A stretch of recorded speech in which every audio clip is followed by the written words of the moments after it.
सत्संगत जी प्रेम से कहना धर्मंकार जी। आप सभी का स्वागत है आपके अपने चैनल पर। और आज की साखी का विषय है, आज का शीर्षक है प्रभु की महिमा। चलिए सुनते हैं आज की ये साखी। सत्संगत जी, एक आदमी रोज मंदिर जाता था, कई घंटे पूजा करता था और वह भगवान से बोलता था कि हे भगवान, मेरे दुख कम कब होंगे। मैं तो रोज तेरी पूजा करता हूँ, फिर भी इतने दुख भोगता हूँ। और वहीं पर अन्य लोग जो तेरी कभी पूजा नहीं करते, फिर भी उन्हें किसी तरह की कोई कमी नहीं है, वह हमेशा खुश रहते हैं। ऐसा क्यों प्रभु? ऐसा तो बिल्कुल नहीं होना चाहिए। तो इस तरह से वह इंसान निरंतर संताप और अवसाद रहता और कुढ़ता रहता। तो इस तरह से अपना जीवन बिताते बिताते उस मनुष्य का बुढ़ापा आ गया। और एक दिन जब वह फिर से घर से मंदिर के लिए निकला, तो फिर से दूसरों को सुखी देखकर वह अवसादग्रस्त होकर दुखी हो गया।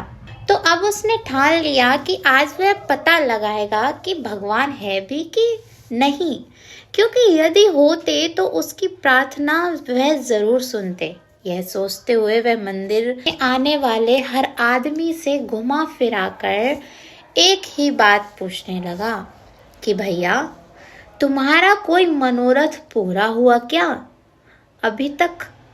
अब आश्चर्यजनक रूप से उसे सबसे यही उत्तर मिला कि हम सब तो इसी उम्मीद से आ रहे हैं कि कभी ना कभी उनके मनोरथ पूरे होंगे।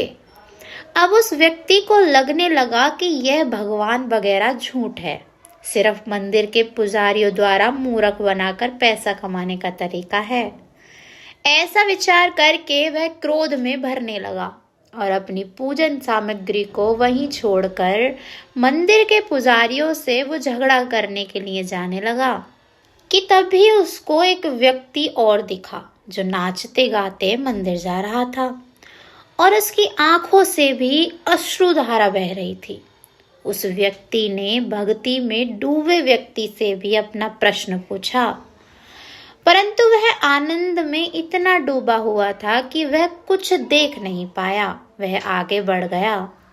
उस व्यक्ति ने यह समझा कि लगता है अभी इस व्यक्ति ने नया नया मंदिर आना शुरू किया है, लेकिन इसे भी एक दिन पता चलेगा जब इसकी कोई भी इच्छा पूर्ण नहीं होगी। अभी तो यह व्यक्ति नृत्य करता आ रहा है, परंतु मंदिर के द्वार से ही लौट जाता, किंतु उस दूसरे व्यक्ति को अवश्य देखता जो प्रतिदिन उसी तरह भक्ति में डूबकर मंदिर जाता और उसी भक्ति भजन कीर्तन करते हुए लौटता। यह सब देखकर अद्भुत श्रद्धा से भरे हुए उस व्यक्ति ने मंदिर द्वार तक जाना भी बंद कर दिया।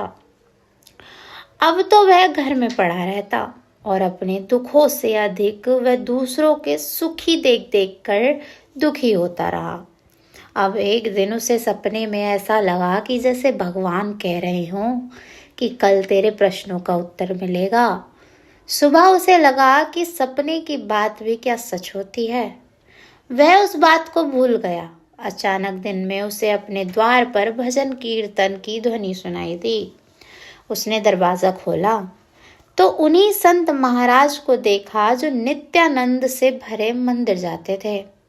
उसके कुछ पूछने से पहले ही वह संत बोले, बंधु, मुझे भी कल सपना आया कि मुझे तुमसे मिलने आना था, कहो क्या बात है। अब उस व्यक्ति को अपने सपने की बात सच लगने लगी और उसने तुरंत प्रश्न किया कि मेरे दुख तो कुछ कम नहीं, समस्त जीवन मैंने भगवान की पूजा में लगा दिया। तो तब संत बोले, और आपने यहाँ तक विचार कर डाला कि भगवान होते भी हैं कि नहीं? अब वो व्यक्ति से कुछ आया कि इन्हें मेरी ये शंका का मालूम कैसे पड़ गया, इन्हें क्या पता मेरे मन में क्या चल रहा है। तो संत ने कहा, बंधु, भगवान तो है ही और उनकी सबसे बड़ी कृपा यह है कि वह अपनी भक्ति देते हैं। बस वह व्यक्ति एक बार भाव से उनको याद करे।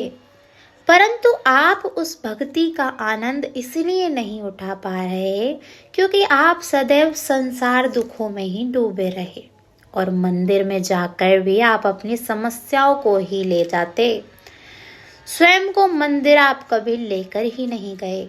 आपने माला भी जपी तो संसारी कष्टों और मलिन मन की आप ही बताएं कि परमात्मा की आनंद की अनुभूति आपको कैसे हो सकती है।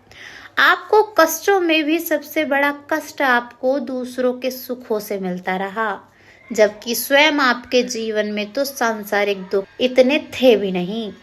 क्या आपने कभी सोचा भगवान को इस तरह का आडंबर देखना कितना कष्ट होता होगा? वह तो नित्य ही सोचते थे कि आज आप भाव से भर कर आएंगे, परंतु आप उन्हें हमेशा निराश करते रहे।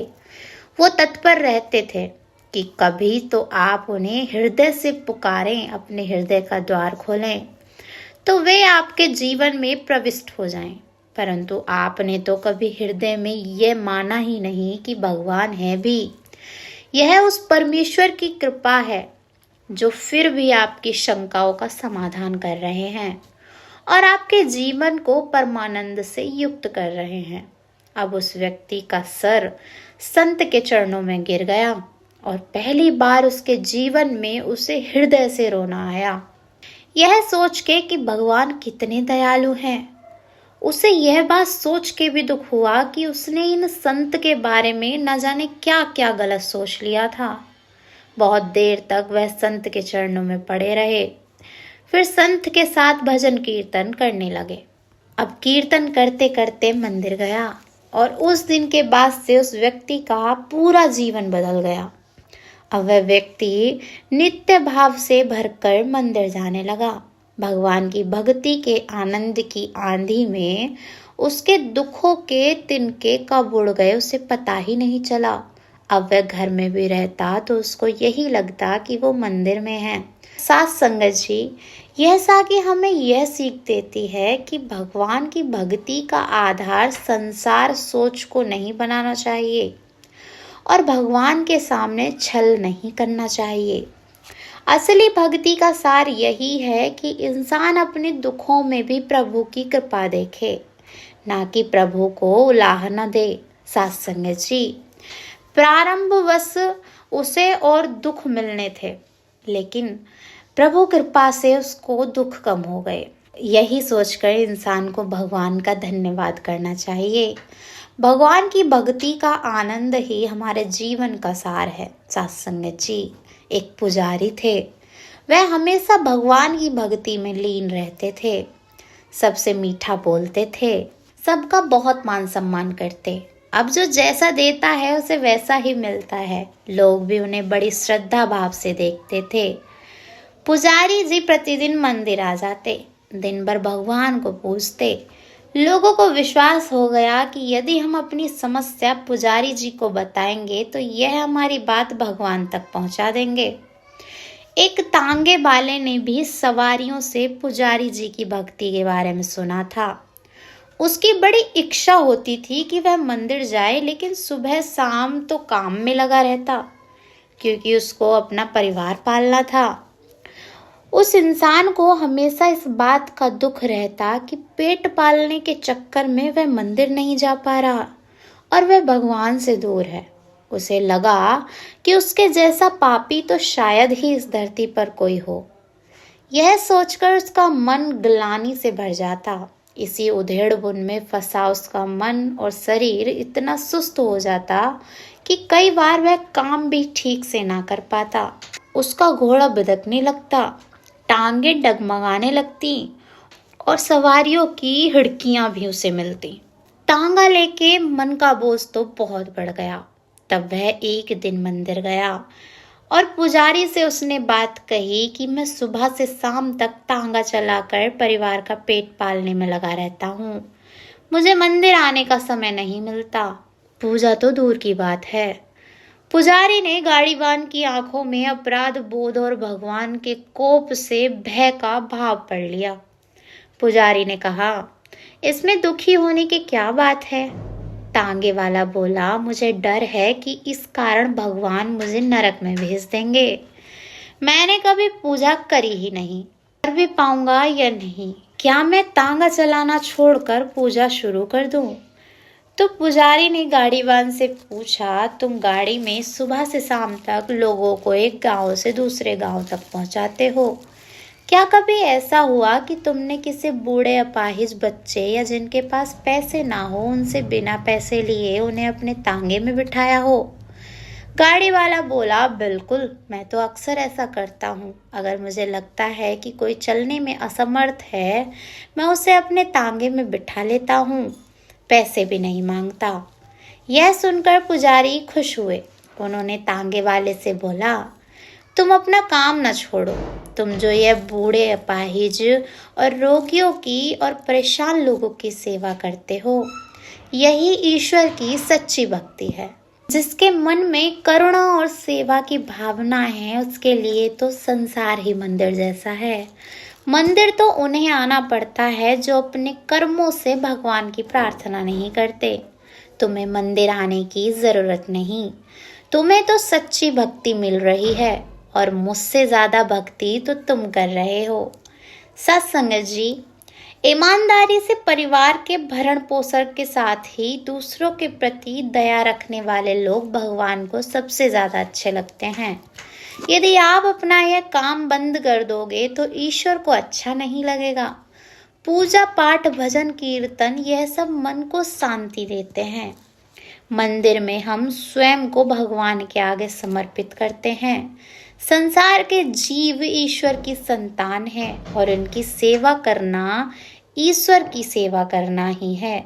आप चाहे किसी भी समाज से हों, अगर आप अपने समाज के किसी उभरते हुए व्यक्ति से जलते हो या उसकी निंदा करते हो तो आप निश्चित रूप से उस समाज के लिए कलंक हो। अगर आज की यह साखी आपको अच्छी लगी हो तो वीडियो को लाइक शेयर ज़रूर कीजिएगा। आप सभी से फिर मुलाकात होगी एक नए विचारों के साथ। सत्संग जी प्रेम से कहना, धन्यवाद जी।